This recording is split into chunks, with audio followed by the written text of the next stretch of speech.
Welcome to the Meltzone podcast. This is episode 65. I'm Tom. And I'm Stefan. And on today's episode, we're gonna talk about the power outage I had this morning, and which kind of shifted my work schedule a little bit.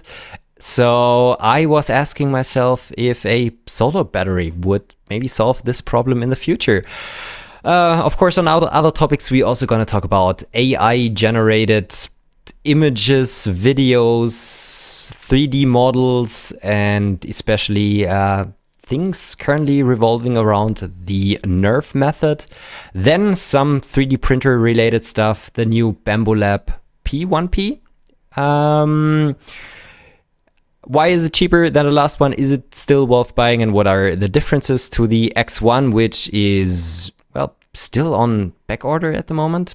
And then a bit of talk about Anker's or Ankermake's new M5 3D printer and why there is, or why there might currently be not as much coverage as you guys would love or might be interested in. Ah, drama. Don't we love drama? Some more drama about 3D printing industry and their awards that they're giving out. Stefan has been to Formnext and he's seen some stuff and still sees some stuff, thankfully. Creality may have or had a chance to change that by doing something incredibly stupid at that show.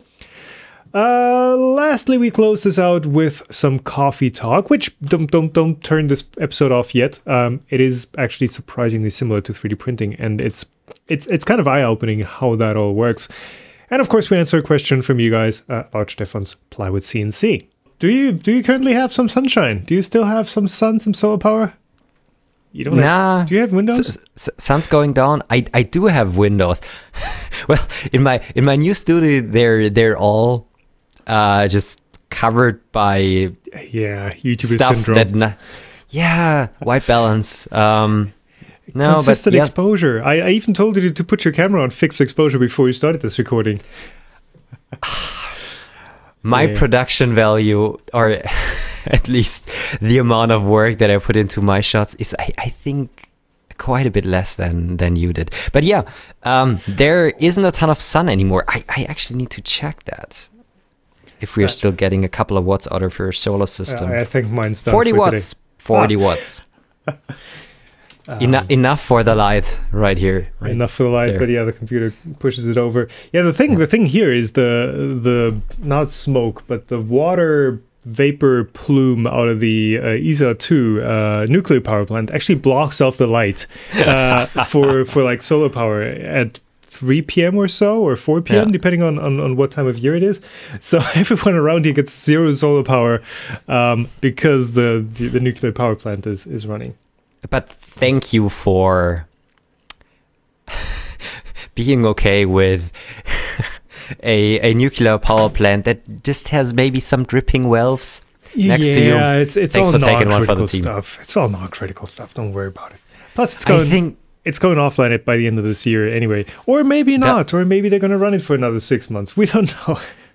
But I think they are going to let it run until March or April next year? I have no idea. Or is that still They keep on the going line? back and forth. Yeah. I don't know. It's been there my entire life. It's been a staple of the landscape. Yeah. When you drive home on the A92, you drive past it and you know you're almost home. I don't know.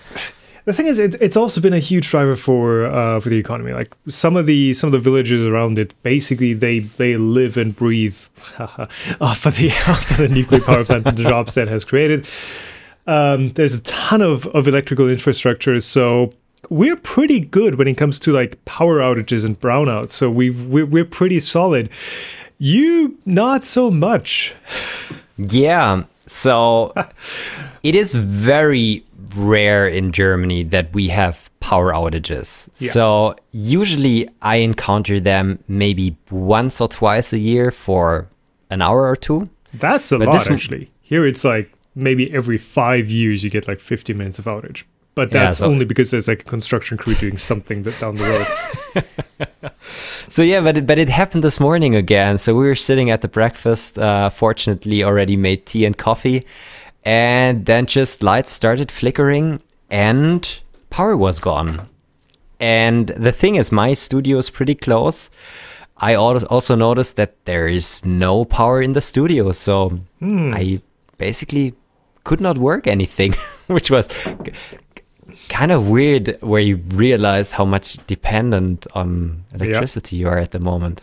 Of course, most of the stuff like phones, laptops, etc., they have their own built-in batteries, but when you don't have Wi-Fi to connect anything to, then your laptop's kind of useless. Thankfully, most of these cell services, they have backup generators, and that sort of infrastructure, I think, is there even, for emergency calls. That kind of has to stay up.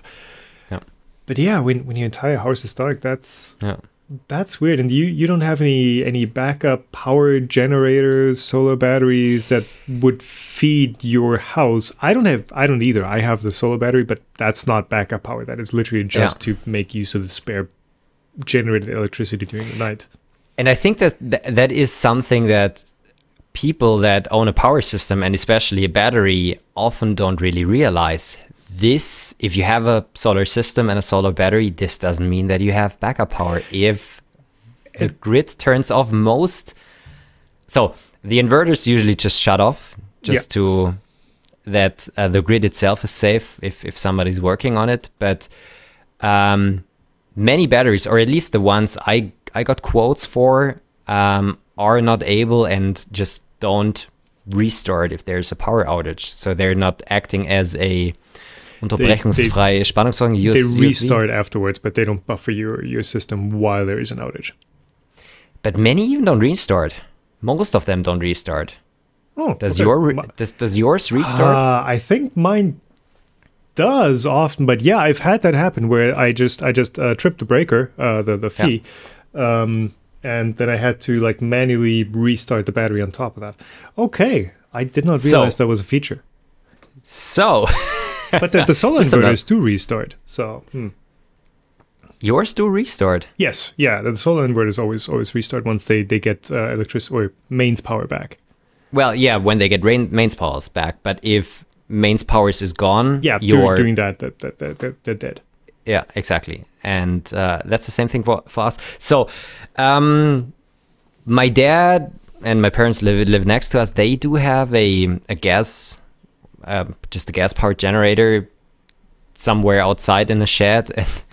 And maybe just for really bad times. No, it was thrown out years ago from a company, and it was just sitting in there for years now. We didn't use it this morning because, I don't know, we did not have that need for electricity at the moment, but it is something that could potentially save us if we know that there's going to be 1 or 2 days without power. And we have a solar system, but we don't have a battery at the moment. I got some quotes at the last weeks because we would like to have a battery, because I think it's just a really nice feeling for me when I know that I'm using my own electricity. And that's why I got mine too. Yeah, and with increasing electricity prices, it gets more and more viable, even though it's still an edge case in my opinion. The return of investment is not really there. It's basically, though I gotta say my battery is now 5 years old, I think, and it's reading 90% capacity. So that's good, and I'm making heavy use of that. It's almost seeing a full cycle every single day. So it's a regular NCM lithium-ion battery. So it's holding up better than expected. But if you look at how much the battery is going to degrade and how long it's going to last, it's by the time that you made your money back on what you invested, the battery's dead. So it's a zero-sum game. But of course, you get the good feeling. On the other hand, producing batteries is not the most eco-friendly thing to start with. So yeah. But if you're just thinking about, of course, you're living quite close to a power plant, so grid losses are kind of low.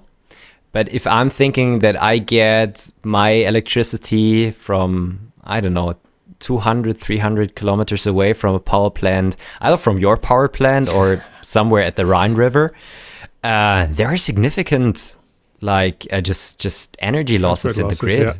So like 1 kilowatt that's generated at the power plant is maybe just like 500 watt hours where I'm living.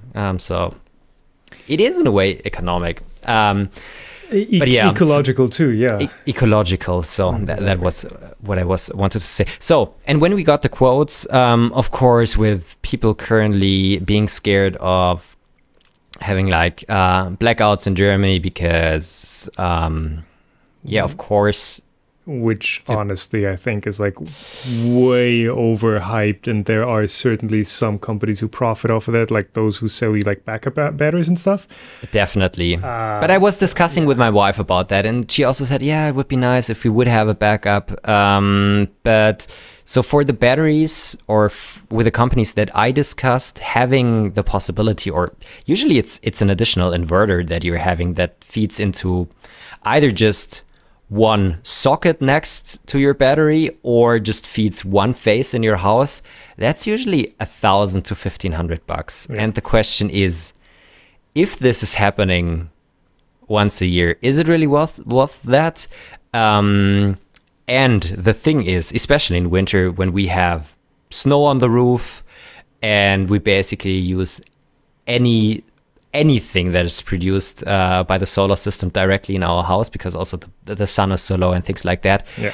I think during the time when a backup battery would be interesting, during these times, it's usually empty. Yeah. I think in the States, it's a lot more common to have your solar battery as a backup battery as well. For, I think, a couple of things. So first of all, the US grid is a lot older than the one in Germany. The one in Germany is like there wasn't much left after World War II, so it's all relatively fresh. And the one in the States is just a lot more grown and janky in a lot of ways. But also, you typically don't have three-phase. So Germany, every single house since the 80s is connected to three-phase power. So you need an inverter that connects to all those three phases if you want real backup power. No. My solar battery also just runs on one phase because it is less than 2 point something kilowatts. I don't know where the cutoff. No, 4.6 is the cutoff for single phase. No. 20 amps. So you need a three-phase inverter, which is more expensive.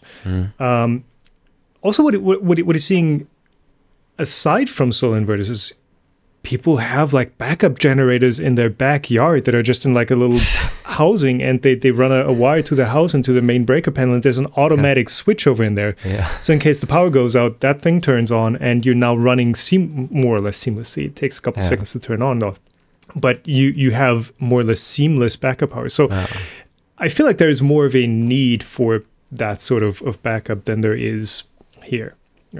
And the entire thing with like power outage protection on printers too, I never really saw the point in that until I realized, well, they're still in the States too, and their power outage is like super common versus here. It's not, I mean, spending any amount of money aside if you have like network storage that really takes a dump if you just yank the power. Aside from that, it's just not worth thinking about it here, at least. That's a good thing. And generators have been becoming so popular during like the summer and probably fall because people are scared, but I also don't really see the need for that. And we are now going to purchase a battery without an additional inverter just to be on the safe side, because in my opinion, it doesn't make that much of a sense. Maybe the thing is also, my parents live next door and they are heating their house with a conventional just wood oven. So right, so the thing is that stays on if you have a power outage, right? If you have a gas boiler or gas heater or oil or whatever, that's out too, because that needs electricity to run. Exactly. So I think we're not going to freeze to death. No. And things like, what happened in, I think it was in Texas last year when there was like a blackout for days and days, and just pipes were freezing in house and things like that. I think the potential is not that high, but of course there's always a bit of a danger. But I don't think it's really that imminent. So what I always think about is like, hey, what are the chances for that to happen? What impact is that going to have, and how much is it's the classic insurance thing, right? Yeah. How much do you want to spend in insurance versus how much is the actual event? How likely is the actual event, and how much damage is that going to cause? Yeah. And usually, it's not worth it. Yeah. I gotta say, I'm very happy to have a battery. I've spent a ton of time writing software to make optimal use of that to control. I mean, just before we started recording, I turned off the dehumidifier in here and the air ventilation. I've got software running that controls that and makes predictions for the next 48 hours. Probably not needed, right? It's probably way overkill. It also manages charging the car and has like a priority system where it's like, hey, this thing has done X amount of time of how much I want it to run this day, so it gets a lower amount of priority versus one that still needs to run more. It's just fun to write, right? It's fun to write software. It's fun to experiment. Fun to tie those knots in your brain, where it's like, okay, if this, I want to taper this off, and then like, how do you put that into code? I think that's a fun challenge, but it's, like I said, it's not worth the time financially, definitely. But that's the thing about that. But that's the thing about a hobby. So yes, for you, it is kind of a pleasure and a hobby to do these automations, because you kind of see the results in the end. Yeah, you can use your electricity or your solar way more efficiently, and it's something that you usually don't film, which is even way more enjoyable. Yes. There, I've got the Grafana dashboard to show for it. So yeah, it is very actively getting managed. It's just fun to do. Really, really nice. So I just while we were talking about the little first bit, and before we jump into 3D printing topics, I know it's been 60 minutes, but if you guys are listening to this podcast, you know what you're getting. I put NeRF in there, which is neural radiance fields. Yes. Have you seen the corridor video from yesterday? Because I have not. I've seen the thumbnail. I have not watched it yet. So I was actually thinking about that. Could I just make use of that for like all the printer B-roll? Could it just like create one NeRF? So let me fill you guys in. So NeRF, basically, you think about photo scanning and creating a 3D model off of a scene, and you forget everything you know about that.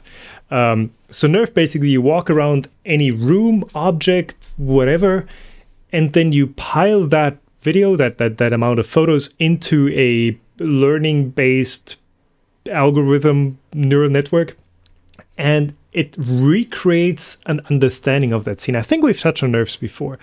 And then it allows you to move around that scene freely, basically. So I'm thinking, hey, I've got the printer set up. I can just create a NeRF and then use a virtual camera to get detail shots and pickups and whatever. Just in video production. I know it's not 3D printer related, but it's just video production stuff that I'm really interested in seeing and trying out.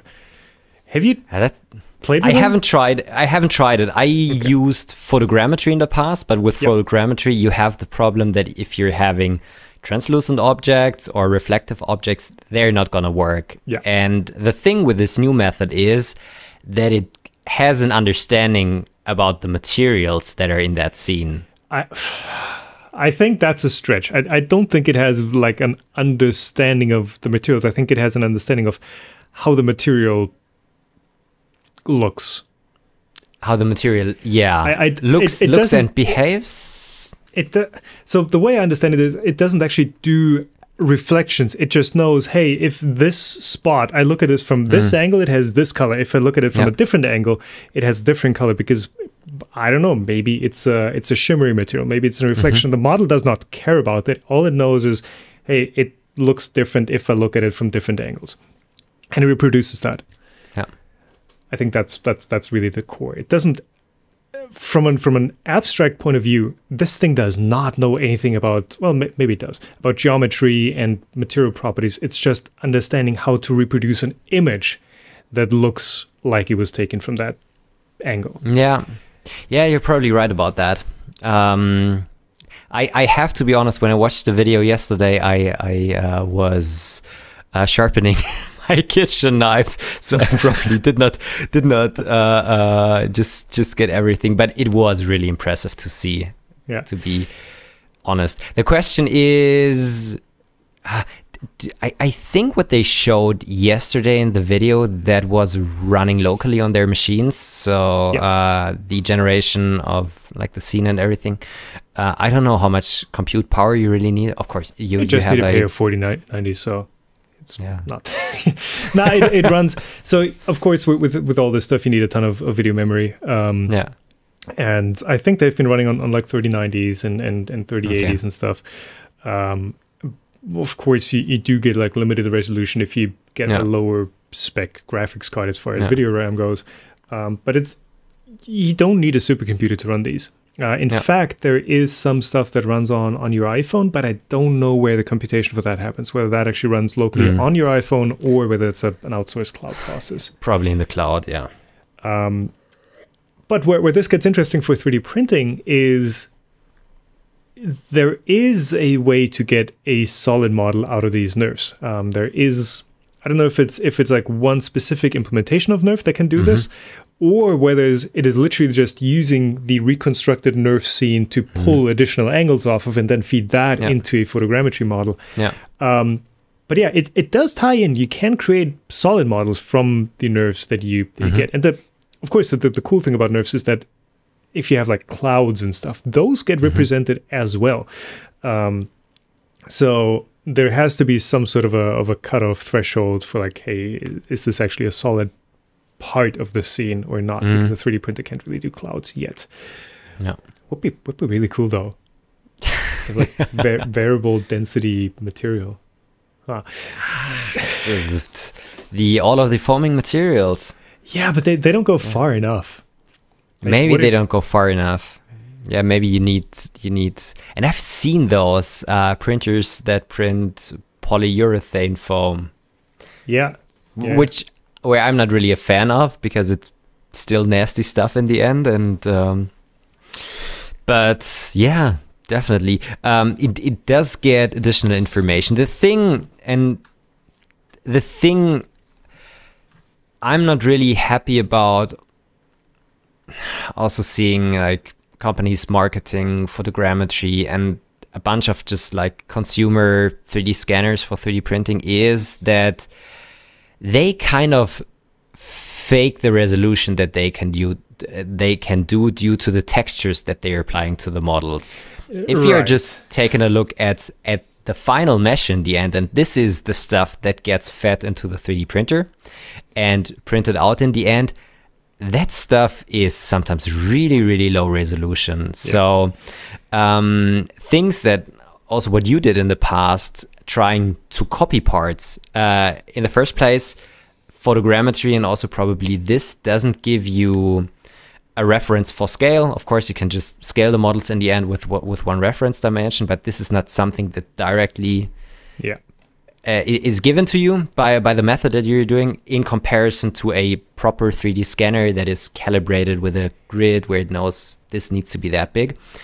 Yeah, and then in the end you have the problem that it's just faking resolution. I don't want to say faking resolution, but sure, if you have a photogrammetry model that has a texture applied to it, it looks like a lot more detail than it actually is.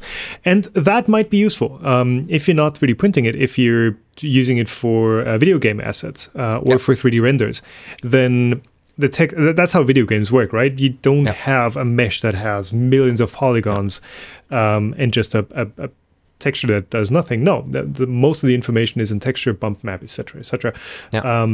Which something like Polycam can give you. It can give you a bump map, a normal map, etc.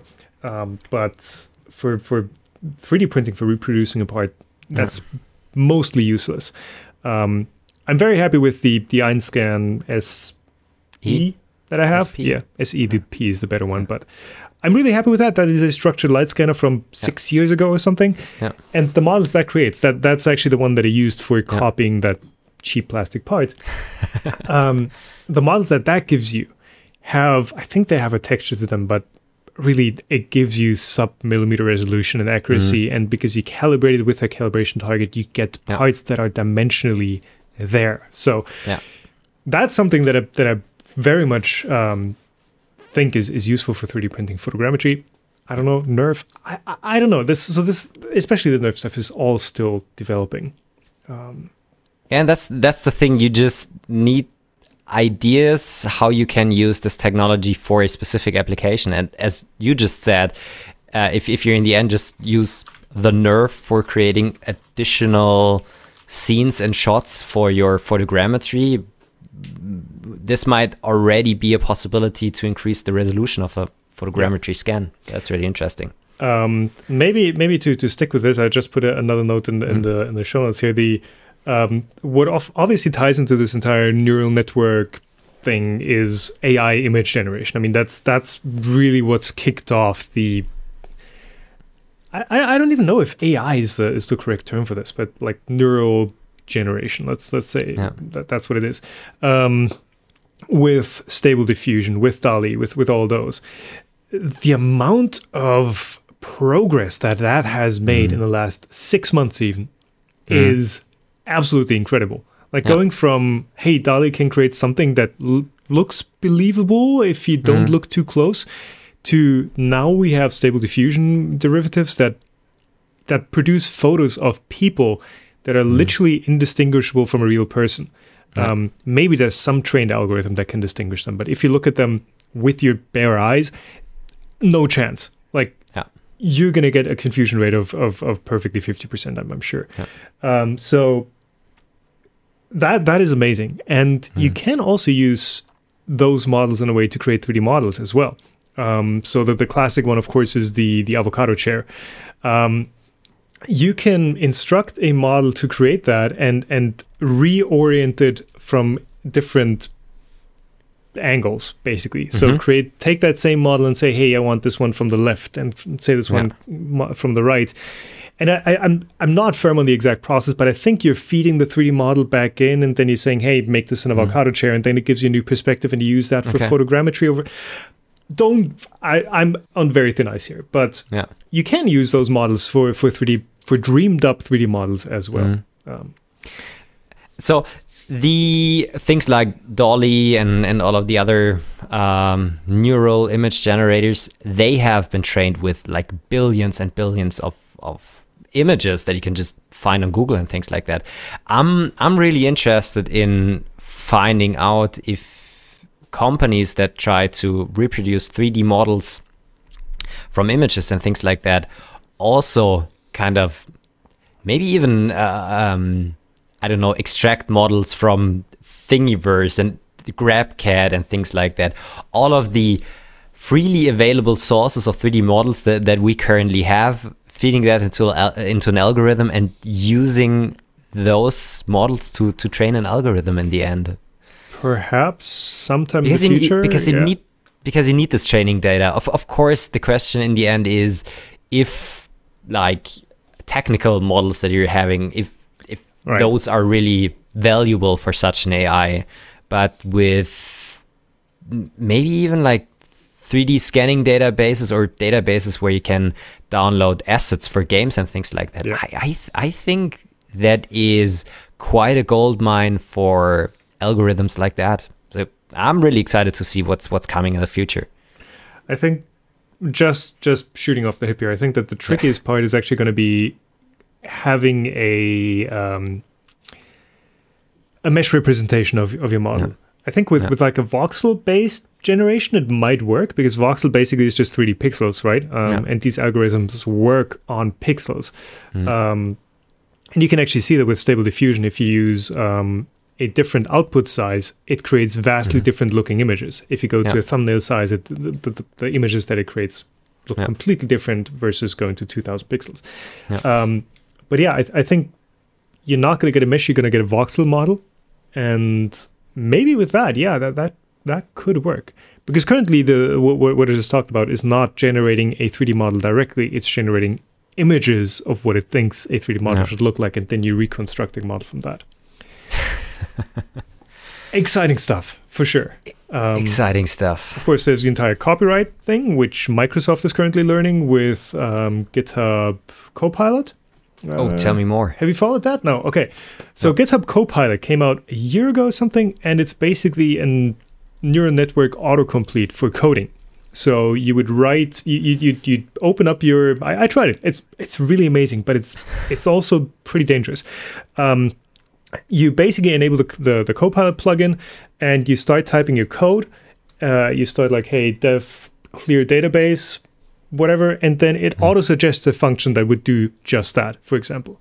Or you start writing out a loop, and in context, it creates, okay, this is probably what you want in that loop. You can cycle through suggestions, etc., etc. And that, of course, has been trained on GitHub. Microsoft owns GitHub, and they used all the code that is public on GitHub to train that AI, and they're currently being slapped with a lawsuit saying, hey, you know, this is a breach of license. You're not authorized to use this open source code, whatever license. First of all, to train your AI, and second of all, to then reproduce it in a proprietary piece of software. And that is, of course, very, very new ground. Like, hey, is this a derived work? Is this a, significantly, what's the word? Remixed? There's a fair use term for this. Is this new work? What's the value add they're adding? Is it really just reproducing code? And I think it's the same with, like you said, with crawling Thingiverse, Prusa printer. No, printable, sorry. Old habit. Is that something that he legally can do? Even though licenses on 3D models are already pretty disputed. So can you do that? And also, there's, of course, the same thing with image generation. Like if you take award-winning photos, you'd use them for training, and then your AI model produces something that looks like that because it learned how to. It's all very new ground. It's all very exciting to find out like what's actually the right thing to do. And yeah, there's some camps that are starting to form. I think some subreddits have started banning AI generated imagery entirely. Yeah, but I think sometimes it's hard to distinguish if this is a unique work created by somebody or if this is AI generated. So I don't know how that's going to work in the future. Yeah, we'll see. Currently, I think we're on that point where, yeah, you can generate some stuff that is like pretty much indistinguishable from the actual, be it hand drawn or real photos. I think we're going to cross over that point pretty quickly. Yeah. So, yeah. Concerning the programming AI, so I didn't do a ton of programming lately, but just yesterday I did some Arduino code for a friend of mine, and it just reminded me how it always was in the past. If you're having an issue, put it into Google. That will lead you to Stack Overflow, and there's the answer. So something that would just their code. Yeah, well, that's how programming often is. That you have a problem that already so many had, and instead of reinventing the wheel, you already take something that is pretty well working, for example, from Stack Overflow, and use that in your code. And this is also a way how you basically learn to program. And I don't know if an AI that would do that for you would make you just lazier and a worse programmer, or if it would make you. It's basically a copy paste assistant. Something like that. Yeah, it just reminded me of how I solved my issues yesterday. Yeah. Of course, like if you're copy pasting, like how do I write a for loop in C++? Is that's not something that's copyrightable or protectable? Like that's just standard stuff. But yeah, I don't know. Where those, just to round this out, where those sort of assistants can get really hairy real quick, is when you trust their output, when you don't double check their output, and you just it looks good on first sight, but there's a bug in there or some unintentional behavior. And so when I tried our Copilot, I was like, okay, cool, let's write a function that clears like old database records that were older than, for my solo logging stuff, like anything that's older than 2 weeks, just nuke it. And it looked good on first sight, but I noticed there's like one filter in the query missing that, ended up, not just deleting the stuff I wanted, but just deleting everything. So, yeah, like I said, it looked really good. It looked almost like what I wanted, but there's that little twist that turns it from something productive to something destructive. So, always to be taken with a grain of salt. Yeah.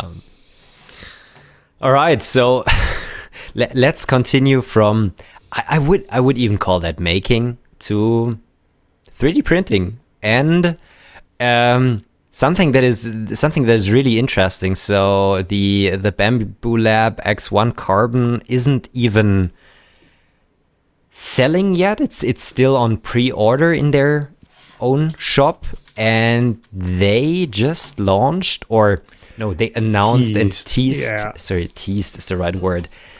They teased I wouldn't say a new version of it, a different version of it. So the current X1 is, I think, the X1 Carbon is around $1,200, and with the AMS, so the material unit, it's around $1,500 or $1,600 and things like that.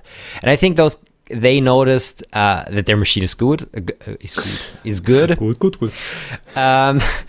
But it is, of course, still on the pricier side.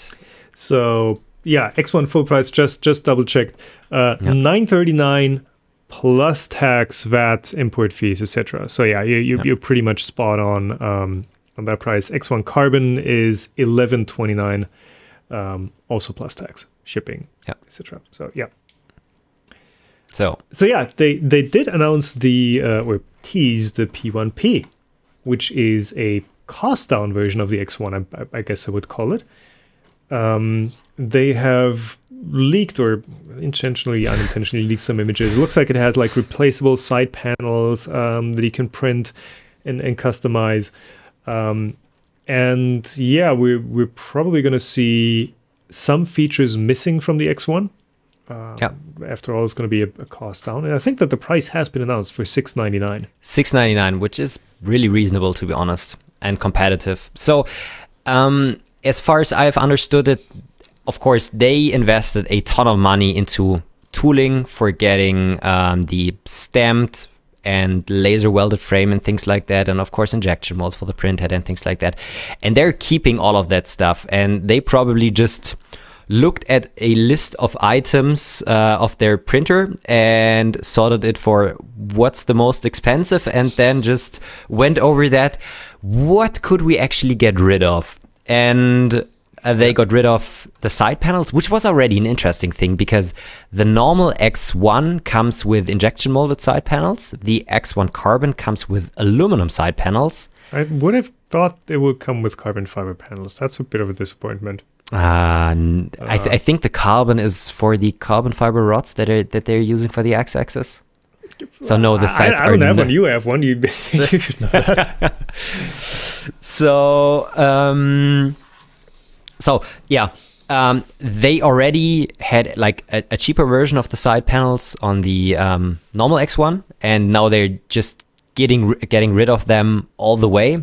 And I think the really interesting thing about that is that they're getting rid of the side panels, but they are preparing printable side panels that can be customized. So they give the user an incentive to customize the machine, and probably also showing it off to others, because they say, look at my printer, how pretty it is. It is different than others, which is like perfect marketing, to be honest. Yeah. Very well done. And of course, the new price point at $699, that is now very squarely aimed at the Prushas. Where before it was like, do I get this older printer, this Prusa? That's going to be the topic of my next video, so I've thought about this a bit. Do I get this old solid tried and true printer that does its thing, or do I get this new one for a bit more that does a whole lot more from a company that isn't that well established? Like, that's been a thought that people had to go through. Now it's like, well, it's the same price or cheaper, and I get a machine that is much more capable. Like, why would I get this orange abomination? That I think that's going to be what Bambulab are aiming for here. Yeah, definitely. And I'm pretty sure they're going to succeed, to be honest. I think that they are, definitely. So one of the or a couple of other things that are also missing on the machine, I think it doesn't come with a LiDAR scanner anymore. Yes. So you don't get the I think you don't get the first layer calibration anymore. Though I've seen some content about like how useful that actually is in terms of how much resolution that scanner actually has. Yeah, maybe. So one of the things I would hope is that they start adding a dial in the menu to adjust the first layer height, because this is something you can't do on the other machine, because they're just saying, yeah, we have our system that measures everything, so you don't approach. Have to. It's like, it is, but the thing is, best for you. But the thing is that just only works really well if you're using, for example, the build plates and also the build plate coating material that they sell. It already gets harder with their PI coated plates because it already has a structure, and I currently have Bamboo. Right, not Automaker. Bamboo, yeah. Oh, okay. And I, for example, have some Wham Bam sheets for the X1. Right. And they use a pretty thick, kind of translucent PEI sheet, or PX, what they're calling it. So is it stickered or is it coated? It's stickered. Okay. And the thing is, I think my LiDAR scanner just... So it doesn't only scan like the height of my normal extrusion, it will scan all the way down to the steel plate. Okay. So it always thinks that messes, way too high. Yeah, it sometimes messes the measurement up.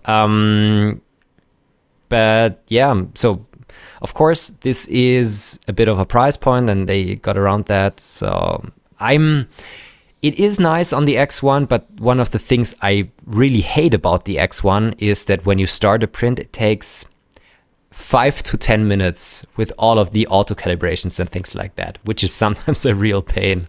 Okay. Yeah. So they also got rid of the color touchscreen. It now just looks as if they're having a... So is it 2.7 inch 192 by 64 screen? So yeah, that's really simple screen. Click wheel and is that an OLED? Is that just a monochrome OLED? Almost looks like it. Something. It also doesn't have the camera anymore. So chamber monitoring camera, which again it only now makes sense to me. Like, yeah, the feature of being able to create time lapses with the X1 camera, that is fantastic marketing, because people are going to post their time lapses. That camera is now gone, so it's optional. Yeah, that's the thing. And they are selling those accessories for quite a low price. But of course, if it's for them $5, you're gonna pay $15 for that in the end. It just adds up in the end. Sure. There are no side panels anymore. Of course, the side ones are printable, but there isn't one on the top, and there isn't a door anymore. So you don't have the benefit anymore for kind of a heated enclosed chamber. Yeah. Which is good for PLA, to be honest, but it's bad if you're looking to print, I don't know, nylons, polycarbonates, and things like that. And one of the things I really enjoy about the X1, it has a proper big size carbon filter inside of it, and all of the air that gets exhausted to the back goes through that carbon filter, and it's at least helping a little bit if you're printing ABS to get rid of the smelly and nasty fumes. Yeah. So one thing that strikes me about the is it P1 or P1P? The URL P1P. says, yeah, the URL says P1, but the model number says P1P. So, okay. Anyway, the cheap Bamboo. It comes with a dual-sided textured PI plate, so the same thing that you got in the Prusa. But it maxes out at 100 degrees Celsius on the build plate. Is that the same on the X1? Because 100 degrees seems rather low to me. The X1, I think, goes to 120. Okay, so that might be a real limitation when it comes to printing, because the hot ink goes to 300 degrees. But when you want to print stuff like even ABS, 100 degrees is tight. Polycarbonates, nylons, those can need a bit more temperature than what you get there. Well, it's a cheap down version, to be honest. And especially with like the open frame design, it is probably more aimed towards users that print PLA on it. And to be totally honest, I guess the people that already have the X1, 95% of the prints that is done currently on this machine is probably PLA already. So as with any printer, yeah. Yeah. One thing that kind of strikes me here is interesting, to say the least. So electrical parameters is saying max power. So it's a machine that runs on 100 to 240 volts AC. So it's one same version, whether you get it for the US or for Europe or anywhere else in the world. But rated power is 350 watts at 110 volts and a kilowatt at 220 volts. So what that says to me is they're using first of all, they're using an AC heated bed, one that connects directly to the mains input, but they're also using the same heated bed for both the 110 and 220 or 230 volt version, and they're just capping out the max temperature or limiting the power on the 220 volt one. So the 220 volts, plugging that printer into 220 volt, you should be able to uncap it and run it hotter than that. Maybe like 200 degrees until the heated bed burns off, but 1,000 watts, like that is plenty of power to get a 10-inch bed up to temperature. That didn't strike me in the first place, but yeah, you're totally right there. Which means that we in our 220, 230, usually 235 around here, to be honest, we are getting basically 800 watt heated bed on our machine. Yeah, I would think that it's capped in firmware. Like it would need to need to be? You mean the duty cycle, or? Yeah. Definitely max temperature if it says 110, and if it says 100 degrees and in 230 volt regions it goes to 150, that would be weird. Yeah, okay. It's definitely, I think it's definitely capped in firmware. Maybe it is capped in firmware to just have a reason to buy the X1.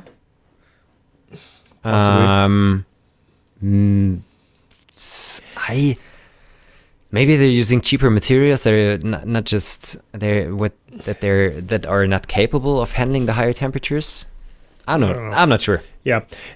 In any case, we're gonna find out. You have one incoming. I have decided I'm gonna not miss the train, not miss the boat again. I'm gonna get one too. So both of our machines are currently in Bahrain somewhere, waiting to be inspected by German customs when they get here. So we're gonna have some. And by the time that the announcement goes live, which is gonna be soon, probably by the time that.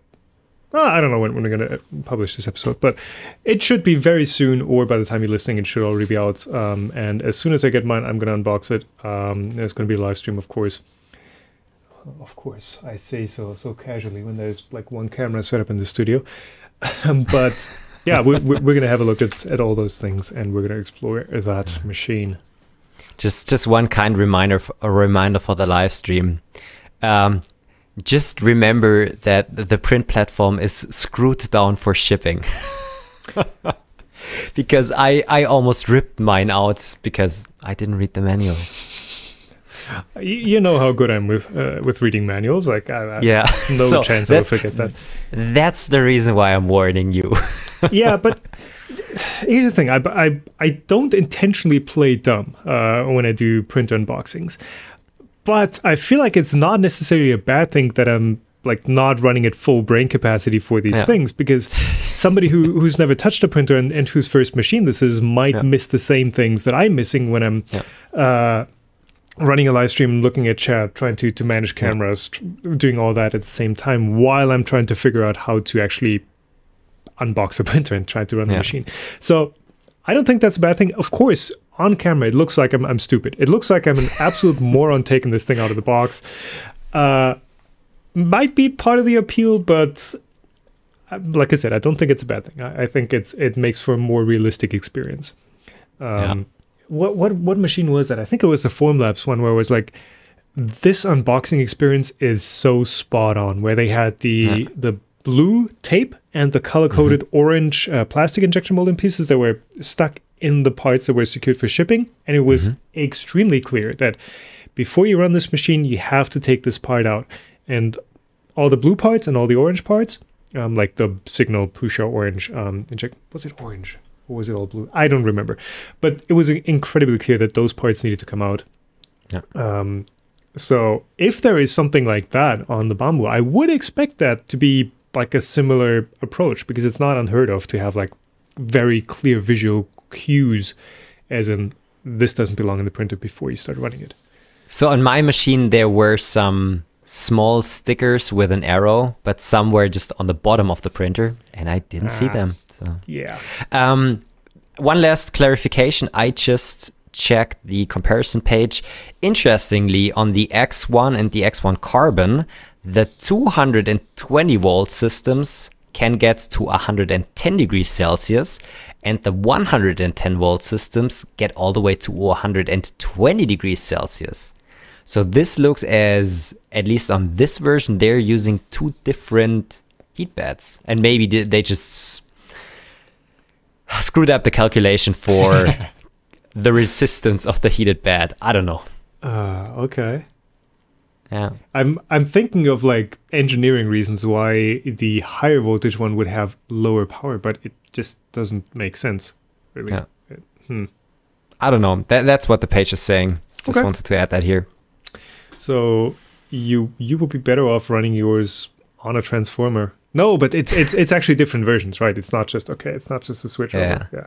Because I mean, what it could do, and what my espresso machine actually does, is there are two heating elements on the boiler. A rapid topic switch here. There are two heating elements on the boiler, and on the 220 volt versions, they're wired up in series. And on, I would assume, the 110, I've not seen the 110 version, they would be wired up in parallel. So if my math is right, that would make for the same amount of power, the exact same amount of power, 230 versus 115 or 110. And that could be something that Bambu might be able to do with something like a heated bed. But then you, of course, lose the ability to just plug it into a different voltage. But who does that, really? Or maybe and I'm not sure about that, maybe I would need to check my B-roll. Maybe the old version is, the heated bed is running on 24 volts, and the new one is only running on AC? Was there a mid-cycle refresh? No, there wasn't a mid-cycle refresh, but I'm asking myself if my X1, the heated bed, is running on mains or if it's running on 24 volts. But I think it's running on mains, to be honest. Quite sure there. But yeah, if somebody knows, please let us know. Yes, we always appreciate the comments. Coffee, maybe let's touch on coffee later. If we still have the time.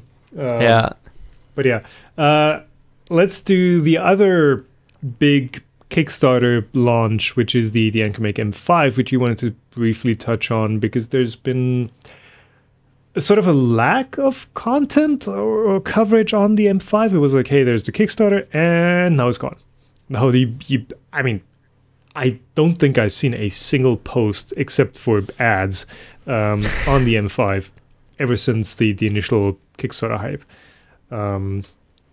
So yeah, what's going on there?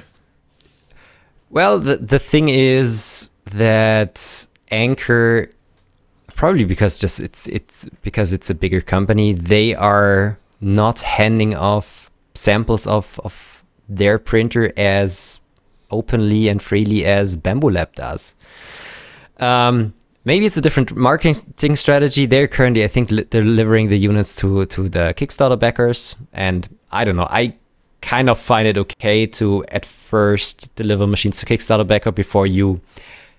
Yes, absolutely. I don't know, absolutely. Have pre-orders stacking up from others that are waiting for their machine. Yeah, and also, so maybe side note, probably a year ago now, I talked to Prusha about the XL, and I was like, hey, by the way, if you ever get this thing out the door and you want some coverage, like, feel free to send me one. It would be really interesting in taking a look. You have pre-ordered one. I have not. I was banking on the, hey, influencer, whatever, you're going to get spammed with review units anyway. But Prusha was like, we're going to fulfill all those pre-orders first before we start shipping out machines to people, who just, want to review them, want to cover them. And of course, that sucks for me. You're going to be like months earlier, if I even get one. But yeah, it totally makes sense. I think that's a good way to handle it. Yeah. And if Anker are doing the same thing, props to them. Yeah, but on the other hand, and you were kind of able to follow that a bit on Twitter at least, Anker is handing out quite shitty contracts to influencers. They're not just saying, okay, here's a unit, do whatever with it. They want more control than other companies do. And some of us, also including me, we're not really happy about like the current situation with the influencer review unit contracts. And this is one of the reasons, maybe because I also don't, this is probably one of the reasons why I also don't have one, because I said I can't really sign this contract at the moment. Yeah. Because it would hinder me with just freely talking about it, probably with comparing it to a Bambulab printer. Yeah, because the M5 is more expensive than the P1P. So yeah. And they wouldn't have like they wouldn't want to have a comparison in a video if they would need to sign off the videos. So I was thinking about buying one or borrowing one from somebody for a review. So just for the reason that I can say anything about it. I guess since there's currently a bit of backlash from the community and from a couple of influencers, maybe they gonna rethink the terms. Yeah, just to add to that, of course, it's the the obvious answer is just buy one like everyone else, and then you can review them. But we've talked about this before. It's just not viable to buy and then resell and whatever all the machines that get featured on the channel. We don't quite have that much money lying around, but just don't. No, I spent it all on coffee equipment. Not yet. I made some budget conscious decisions, but yeah, the thing with Anker might just be that it's coming from a different culture, and Naomi has talked about this before, just on like occasions when it came up, is there is a drastically different approach to what an influencer is supposed to be and what their job is essentially in Asian markets versus Western markets. So it's very much bleeding over into Western markets as well. Typically the approach of many Chinese companies is, you're an advertiser for us. You're a likeness that promotes products and gets money in exchange. Essentially, that's why so many Chinese companies reach out and say like, hey, what is your rate for reviews? How much do you charge for a review? And I'm always like, dude, I don't charge for reviews. I make the decisions here, not you. But yeah, I think it's just a different understanding of what a influencer in as much as everyone hates that term, but I think in this culture it is more appropriate than ever to really say, hey, this is an influencer, this is somebody who is bought by the company and who is really conveying a message that has been laid out for them. So might be a bit of a cultural misunderstanding. Whether one approach is better than the other, I don't know. I just want to say, keep that in mind when we're talking about Anker, who is what are they designed? Let me grab my Anker battery. And I've done integrations for Anker too, right? For the power station, and I think that's a good product. I use their product. I use their cables and stuff. Like, I don't think they make a bad product, but yeah, they I think very much are a Chinese company that kind of have the appeal, they seem like a more Western company than they actually are. So yeah, not surprised. And I don't want to say with that I'm gonna boycott the M1. I would really like to take a look at it and sorry, M1, M5. Things get mixed up in my head. Yeah, but I would just really like to do it as I also did it with other units in the past. Yeah. And maybe in the end that requires me to borrow a unit from somebody. So yeah, we'll see. We'll see. As well. Talking about boycotting. Who are we boycotting? We've got a couple bullet points here in the notes. Who are we starting with boycotting? Let's start with this one at first. Okay. I don't want to stretch this out too much because it's 3D printing industry. Apparently they're not the nicest guys. Who would have thought? So for me, I don't want to say I started this, but for me the contact point with 3D printing industry was like Michael Perch reached out or sent a reply on Twitter. Was like, hey, I've got a message for you regarding the 3D printing awards. And I looked at it and I was like, okay, it's the typical popularity contest sort of awards.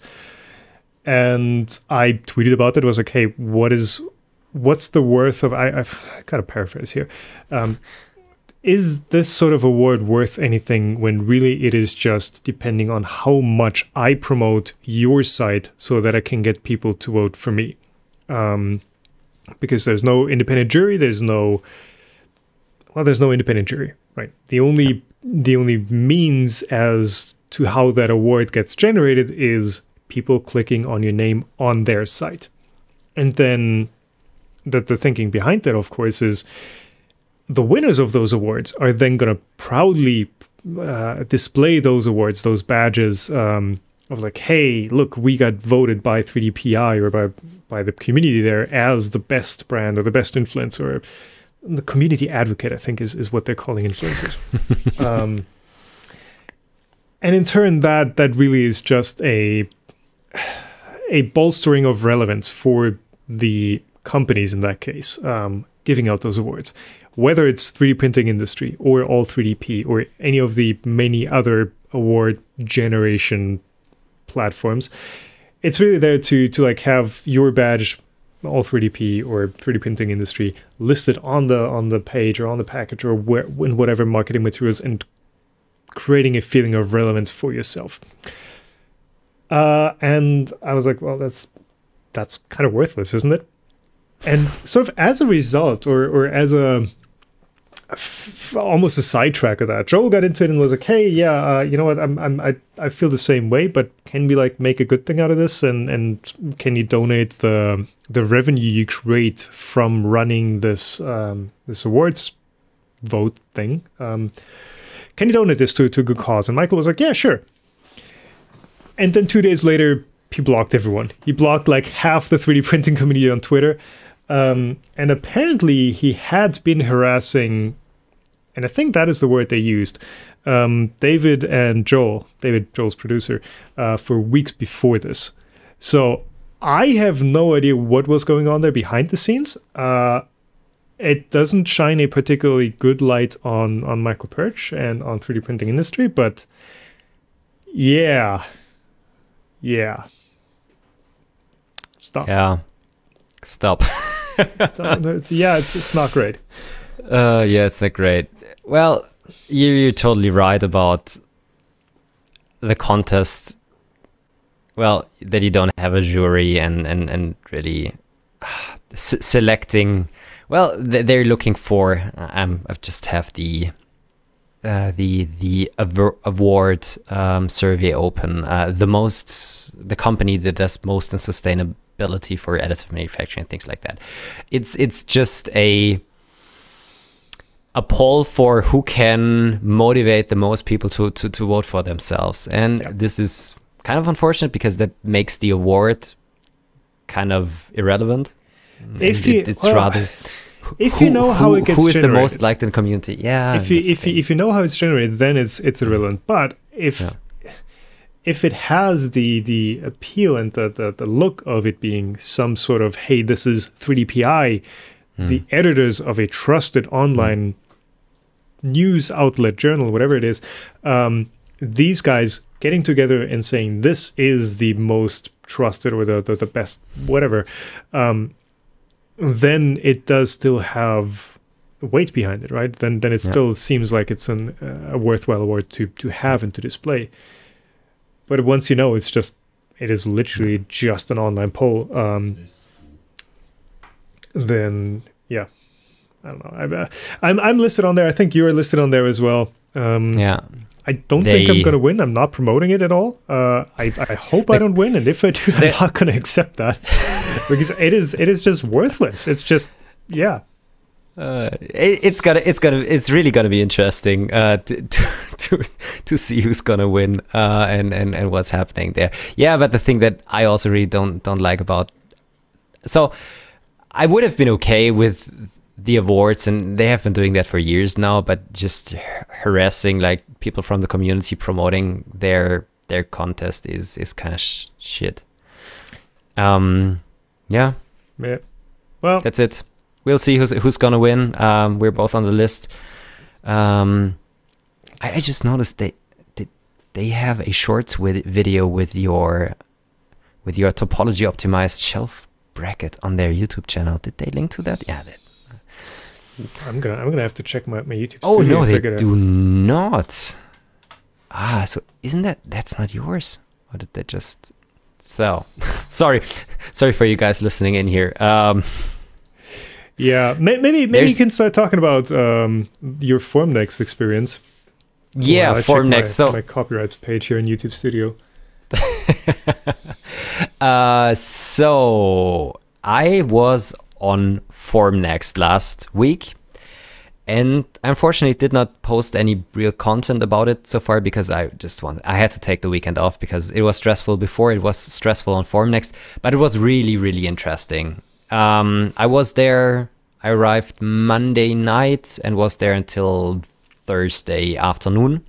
So around about 3 days, and there are three huge halls with hundreds and hundreds of exhibitors. Yeah.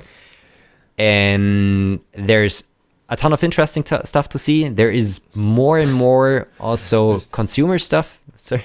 Yeah, sorry about the seeing joke. We're going to tie to that in a second. Okay. And it is even hard to see everything if you are concentrating for 2 days and just walking around the booths and just trying to get an idea of what people are making. So yeah, I mean, even Earth, which is probably 1/5 of the size, if at all, of Formnext. I think even less than that. Yeah, so that was of course tough to do in 2 days. Yeah, of course, not everything is interesting for consumers. There is a lot of very expensive machines there, which is interesting to see. Totally honest there, but it's not something that you and me gonna buy. It's still very much a trade show at heart, even though from what I'm gathering, it has sort of shifted away from the pure B2B to more of a consumer thing as well. So over the years, I think Prusa was there first time in 2018 or something like that. So Prusa was there, E3D was there, Do It was there, Creality was there, about whom we're gonna talk in a second.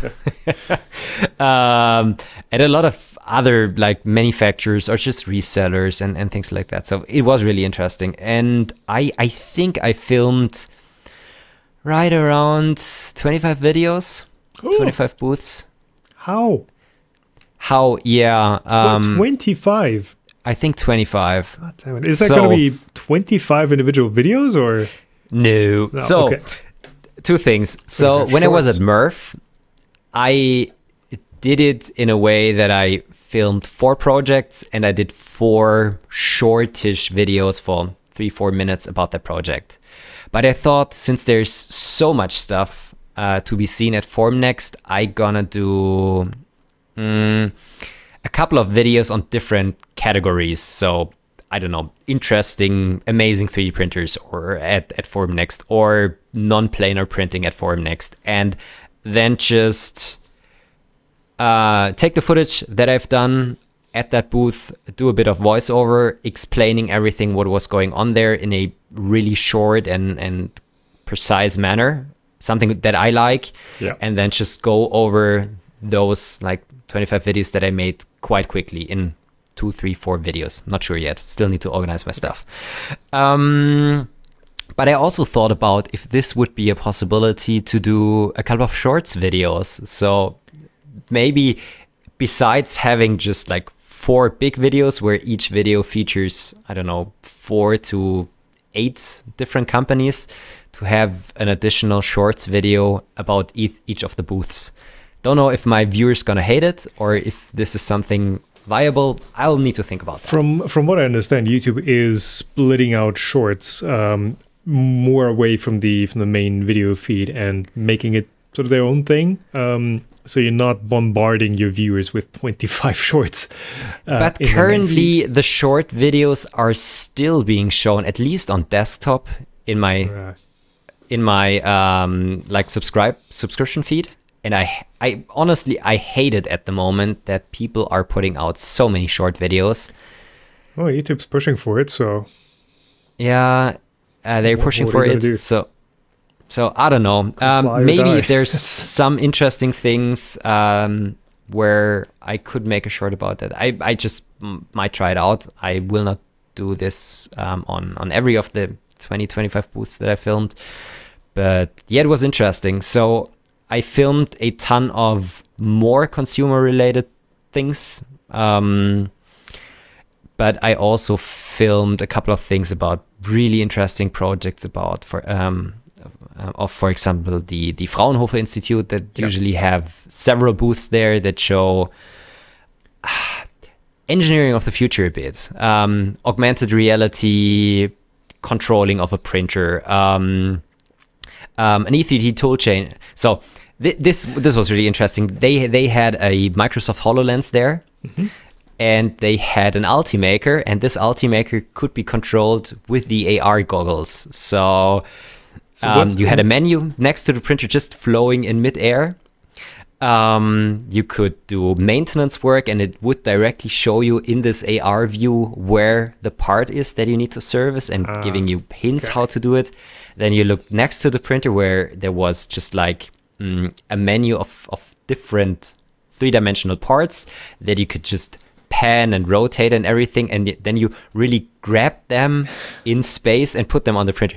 It was really nice. It was really nice. Yeah. I was at first I was wondering like, okay, how do you control a 3D printer with like AR and probably this is some hand capturing where you have some control or something. Yeah, exactly. Because what you often see is just like, you can move the tool head around and basically freehand draw with the 3D printer, which is novel, yes, but useful, no. But yeah, the thing where it's like maintenance, I think that's where HoloLens that's where it's really pushing into and also training and all that sort of stuff, where you get the additional information. And it's like, hey, yeah, there's your part. The grabbing parts and putting it on the print bit, cool, yes, absolutely. It's a gimmick. Yeah, not necessary, no. But we just talked about you not reading manuals. But if AR goggles and things like that would be more common in the future, you get a new machine, you take on your AR goggles, and it just directly walks you through the process of unpacking something, getting something to work, and especially maintenance. That's going to be a pain to live stream, though. Are you going to get like the AR feed that you... Oh, God. So what I asked them to do is they were screen recording the AR camera. So I have a view what I basically saw through my camera, which looks way nicer than having just like wearing the goggles, because it's way more high resolution, it was really nice. And there were way more things. So I also did a quick shoot at EOS about metal additive manufacturing. I want to talk a bit about that. And we'll see. Yeah, I need to start. I wanted to start today, but then we had the power outage. And then now we're recording the podcast. Yeah. So tomorrow morning I'm gonna start, and I hope to have the first one ready for Saturday. Nice. We'll see. One of the things that is a bit further away from all those pro applications is the free laser eye surgery that you may have gotten at Creality. Have you actually seen that booth? I have seen the booth. I didn't film something at their booth, fortunately or unfortunately. Would have. Oh God! Just imagine the drama you could generate off of that if you actually walk away with eye damage. So what Creality apparently did is they ran a laser cutter with no enclosure, which is the typical. Hey, it's an X and the Y axis, and it's an open laser diode just poking down at the material you're cutting. They had already burned the table. There was already burn marks on there, which people on Twitter are like, yeah, that's super common. Like, don't worry about that. But then I'm like, yeah, but you've got like the open laser diode, and you can literally poke your finger in there. And if there's anything reflective in there, like it's going to be shooting out into a trade show crowd. Don't you see how that's an issue? And the best thing is like people commenting like, yeah, but I don't think like safety equipment is like should be on consumer devices. I think like on professional stuff, like sure, but on consumer devices, I'm not. I'm like, dude, are you really saying that like only pros need 2 working eyeballs? Like I don't think so. I would like to have 2 eyeballs as well. So yeah, that there obviously is the. Well, I don't even know if this is like just not caring. Just knowing this is a dangerous product and just running it on the show floor, or not knowing that what they're doing is incredibly stupid. In either case, it is pretty irresponsible. And I am surprised that it, I probably would have called the cops on them if there's anything that looks dangerous, because I don't know. And now people, of course, are going to say, oh, yeah, of course you're going to complain about that. No, it's just, yeah. So I think the trade show team took away their power supply for the thing, I think they were just stupid in a way. In a way and that only Creality. So I talked to a couple of guys there, and some who are also a bit involved in especially Chinese companies, and many of them told me. The thing is that many of those guys, and even the ones that you're seeing on events like this, they don't use like 3D printers or the things that they manufacture and basically work on every day in their spare time. So they might have designed something but never really used it, or be part of the marketing but don't really know what they're doing, really. I don't know. Honestly, from what I'm seeing, isn't that uncommon in Western countries either. So yeah, but they said that this is even way more common in Asia, and I don't really want to say something that bad, but if things like running a laser engraver openly on such an event happens, it just shows that there is also a potential danger involved in that. Yeah, though again, we're going to get people arguing that this is not dangerous at all, which danger aside, there are very clear rules about which devices you can import and sell within the European Union. There is Maschinenrichtlinie, which is part of CE, required for machines like this, and open laser cutters simply do not adhere to that. So importing it for commercial purposes, I'm not sure, but importing it or especially selling it within the EU, completely off the table. But companies do it anyway because they can get away with it until something happens, and then there's a big outcry, and nothing really happens. So responsibility aside, that device is illegal here in the EU. So maybe it was just a really good marketing strategy, because do you remember the searchlight some nightclubs have on their roof? Maybe they just aimed for having kind of a similar light over the Creality booth and lighting the roof and guiding everyone there to the big fire. Yeah. I don't know. I still remember Murph 2019, where people bought and I think gifted a fire extinguisher to ANET that were exhibiting there. Yeah, there was something happening there. Well, wasn't Barclays involved in that? Maybe. I don't really remember anymore, but there was something in that. Yeah. What this entire Creality thing reminds me of is the German saying, ist der Ruf erst ruiniert, lebt sich's gänzlich ungeniert.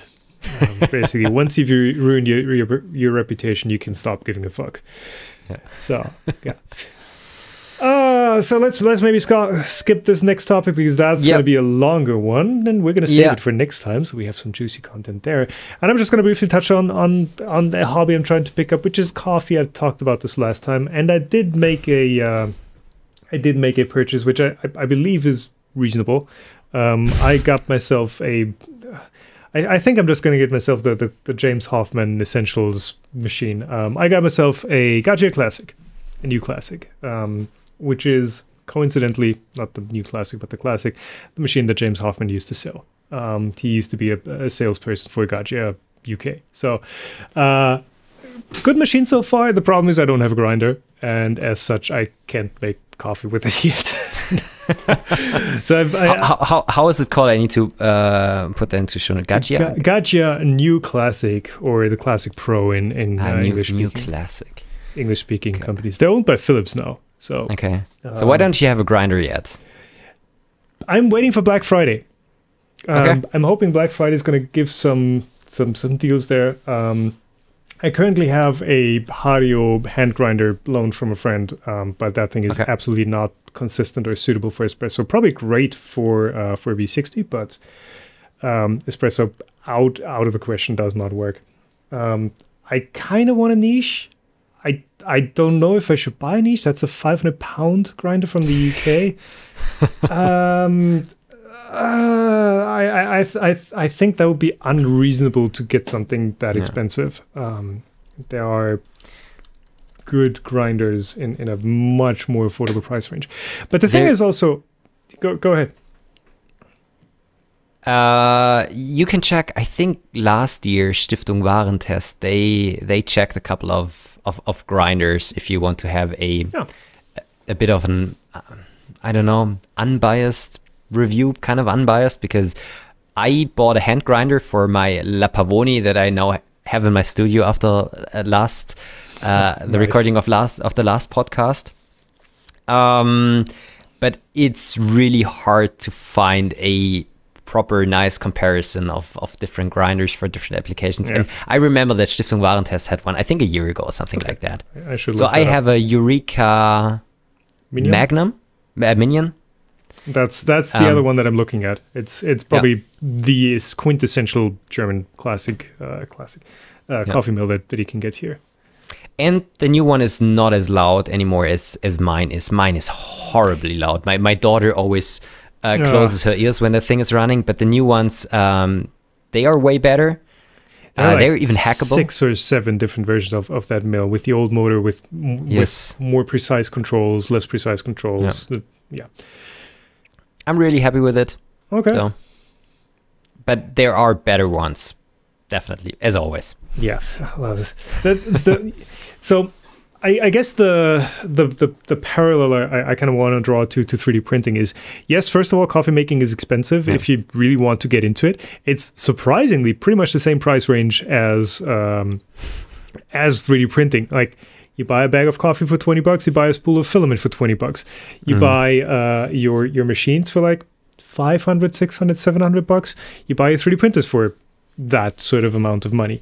There's parts to upgrade. You can get the bottomless portafilters. You can get the precision baskets, which is your precision nozzles. It's the same. It's literally the same price range, right? A VST basket is $25. A nozzle, a precision nozzle, is $25.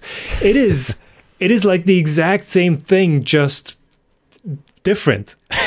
But just the model, the way that the coffee hobby industry, because it is, after all, an industry that feeds off of people like me, who kind of want to experiment, it is so extremely similar to how 3D printing operates. Yeah. And you really got me into thinking about a bit of like coffee research after the last podcast, and just watching more James Hoffman videos. And so I bought a hand grinder. Okay. And instead of just trying out different grinds, I found a really nice desktop app where you can grind your coffee, finely distribute it over a paper, and check out the particle size distribution. I did not have the time yet to do that, but I really want to do that. Or you can use ImageJ, which is a perfect tool for getting size distributions of particles and things like that. Just understanding it more, because for me it's as you just said, it is also interesting, like other engineering topics like additive manufacturing, because I want to understand it and how changes affect the final result. It's so interesting. Of course, with coffee, I think we've touched on this last time, there is less quantifiable. You can quantify the changes in the output less so than you can do in a 3D print, where you can literally look at it and say, like, that's better than that. Coffee is fleeting. You make one, you taste it, you drink it, and it's gone after that. Like, you can't put it on the shelf and say, okay, 4 weeks later I'm going to compare them. You could do that, but the old one is going to be pretty bad at that time.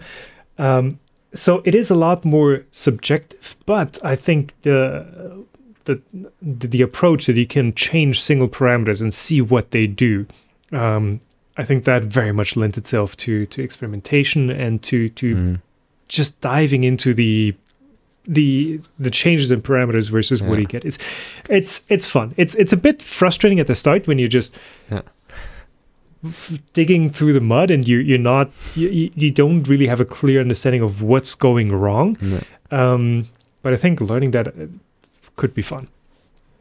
Definitely. And it can be one of those hobbies, also especially for you and me, where you're not always like having a camera and thinking about how is the best angle for that. You can just enjoy that. Just don't drink too much coffee. When your eyes start ticking and flickering, maybe stop. Yeah, well, trying coffee, I've already tried the one spoon thing, because if you make double espressos typically, and that's quite a bit of caffeine if you literally have a full double espresso every time you try sitting. So yeah. All right. I think that's it with the topics. We have one question right here. Yeah. From Getter. And he was asking what happened to the Plywood CNC. I think that's a question to you, because I don't have a Plywood CNC of sorts. I have an NeRF CNC. So my Plywood CNC is now in the CNC Kitchen Museum. You have a museum?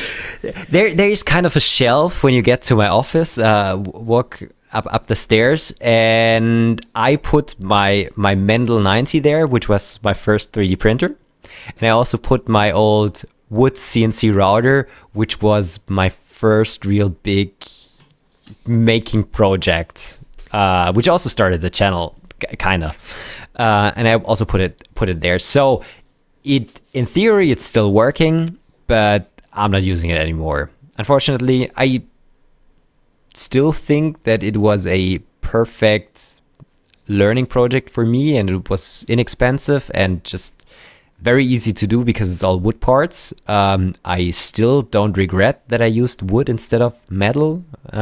Still think it's a fantastic engineering material. Yeah, I would have done a couple of things different now with different. I used drawer slides for the linear rails, which works to a certain extent, but not everything. But the way is the goal. What's the English thing for the path? Yeah. So of course my goal was to have a CNC, but the interesting part for me was building it and learning what worked and what did not work, and upgrading it once it was working, because you had a kind of working CNC router which you could use to manufacture more precise parts for the exactly same machine. So with the Plywood CNC gone, do you have a CNC routery thing set up right now? Several, to be honest. So there is. So the second one that I got was from Go CNC, was a German company. I think they don't exist anymore, which is one made from aluminum extrusions. I upgraded that last year with a rep firmware board because like the old controller was just horrible. And that's currently sitting in the basement of a friend of mine who's building really complex sleds for snow riding things with it and kids toys. Sleds. Okay. Not slats. Okay. Yeah. Then I have the Mechanica CNC router, which is a bigger one, also made from aluminum extrusions. And I currently have a big box with the Carvera CNC router in my office, which is a CNC router with a tool changer. Okay, this is so the names here are extremely confusing for me. You have a big box, which was a 3D printer made by E3D before they made the tool changer, and you have a tool changer on them. Okay, okay. I have a big wooden box which still contains the Carvera CNC router, which is I think really interesting for manufacturing PCBs. One applications for that. And I think Great Scott also has one. So I might need to focus on different things than creating PCBs with it. Yeah, but they're still here. I kind of regularly use them, but it's way more work to set up and just makes way more noise and dirt compared to additive manufacturing. Yeah, that's the thing with CNC routers, like those, like the smaller CNC milli things. I think they're much more work to get set up if you don't constantly use them than a 3D printer. Like I can take a 3D printer out of the shelf, maybe level a bit, maybe not if it has a sensor, chuck some filament in there, slice something, done. But with a CNC, it's always like, okay, what toolpath generation do I use? Do I still have the feet and speed for this? How do I clamp down my work? Do I still know how to best clamp down for this? Oh, I need to manually zero this. There's a lot less automation going on in CNC milling. Maybe that there can't be this much automation because your workpiece is always going to be different. But it's like, unless you constantly use the tool, you're probably not going to use it at all. And that's I think what's happened for me. I have the CNC, which I'm not going to explain the name because it's stupid. That is set up in a corner. I think it works. It's technically functional, but I've not used it for years because it's also not it's missing some core features like work holding. There's zero work holding on the machine, so I always need to figure something out. I also have the Snapmaker. The A250T at this point. But that even more so is like, well, you need to convert the entire machine from a 3D printer to a milling setup. And then, yeah, at least the softer side is figured out, but it's just more involved than 3D printing, right? And you have to deal with the mess. You have to deal with it not being able to do aluminum. Like if it doesn't do aluminum, like what's the point of not 3D printing something? I think that's the threshold for me. If I need a part that could be made out of wood, I can also make it out of plastic. Well, bigger parts. So I think my mills aren't bigger than my 3D printers. Yeah, so. Yours aren't. So the Mechanica Evo, yes. It has 600 by 600 or something like that. It's usable for a couple of bigger projects. So that's kind of nice. Yeah. So. That's kind of nice. That's kind of nice. And so, I hope I want to do the outro. Yeah. Go ahead, please. We done? Okay. Yeah. And I hope this episode was kind of nice for you guys to listen to or to watch on YouTube.